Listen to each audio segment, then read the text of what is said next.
Kung nalaman mo na ang ama mo ay isang basurero, ikakahiya mo ba siya? Isang anak ang nahihiya sa kanyang ama na isang basurero. Ngunit nang malaman niya ang tunay na dahilan kung bakit ito nagtatrabaho ng ganoon, huli na ang lahat.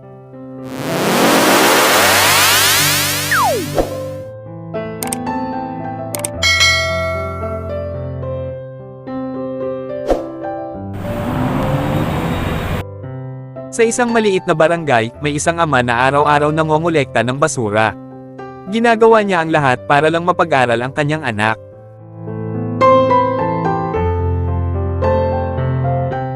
Kahit pagod at marumi ang kanyang trabaho, hindi siya sumusuko. Dahil para sa kanya, ang anak niya ang kanyang pangarap.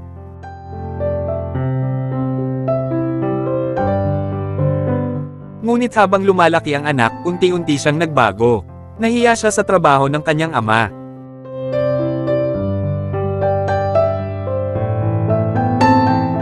Isang araw, dumalaw ang kanyang ama sa paaralan. Ngunit sa halip na yakapin, itinanggi niya ito. Hindi ko siya kilala.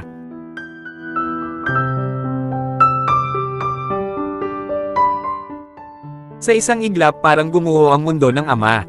Ngunit pinili niyang manahimik at umalis.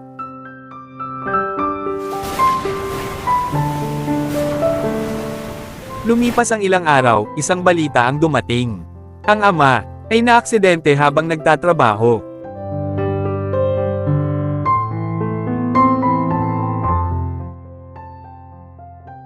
Doon niya na-realize ang lahat ng sakripisyo ng kanyang ama.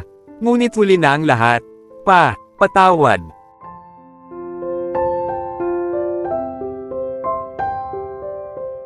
Huwag mong ikahiya ang taong nagsakripisyo para sa'yo.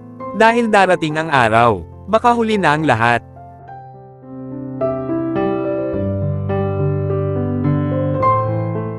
Isang kwento ng sakripisyo, pagmamahal, at pagsisisi. Hanggang saan ka dadalhin ng hiya kung ang kapalit ay ang taong nagmahal sa'yo ng totoo? Panoorin ang kwentong ito at alalahanin ang tunay na halaga ng pamilya. Kung naantig ka sa kwentong ito, huwag kalimutang mag-like, share, at subscribe para sa mas maraming kwentong may aral.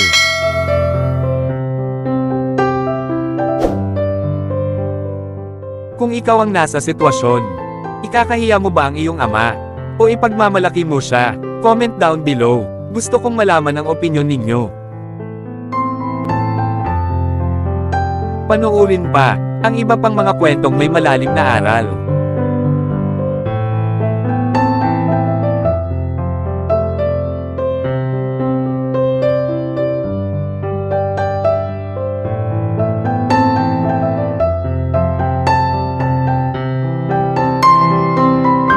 Abangan, every Friday at 7 p.m. Dito lang sa Gerald Discovery Channel.